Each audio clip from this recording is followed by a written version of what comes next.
I want to kind of start off with some verses that meant a lot to me. I actually went to, some would say, a prestigious school in Vanderbilt University. So I was in a school where there were a lot of different cultures, a lot of different people, a lot of different ideologies. And when I was an econ major, I took a lot of classes where it came to sociology and understanding people. And when I became a believer, I realized that one of the biggest lies ever told to people was something that was perpetuated in all my classes, and that was to love yourself. And I know you're probably thinking right now, wait, I feel like I've heard that too. I feel like that's the key to life, is to love yourself. Even Whitney Houston had a song, the greatest love of all is the love of self.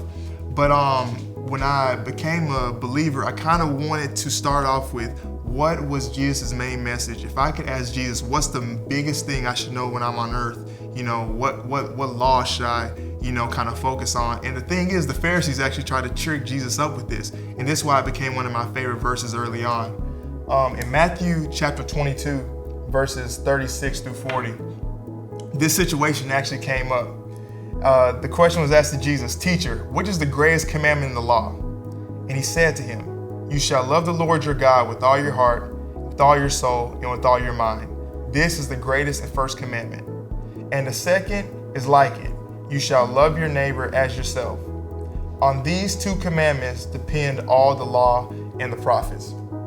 So this really intrigued me because, when they said, what are the commandments? He said, love God, love others as yourself.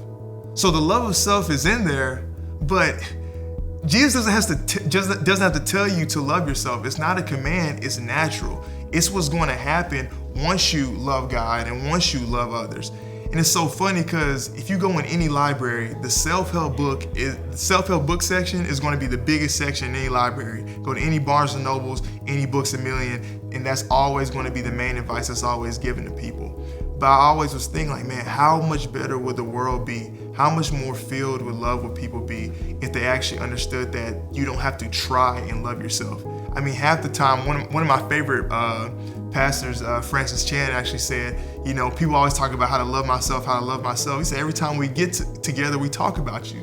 And so that segued to my to the next verse. And because when I think we focus too much on loving ourselves, this is what happens.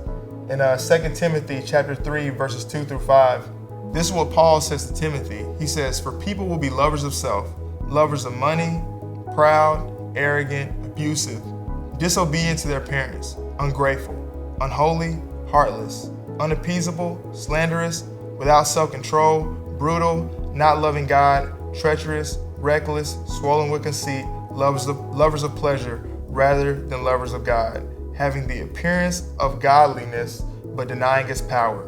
Avoid such people." I think it's so interesting how it says that these people will have the appearance of godliness but deny its power.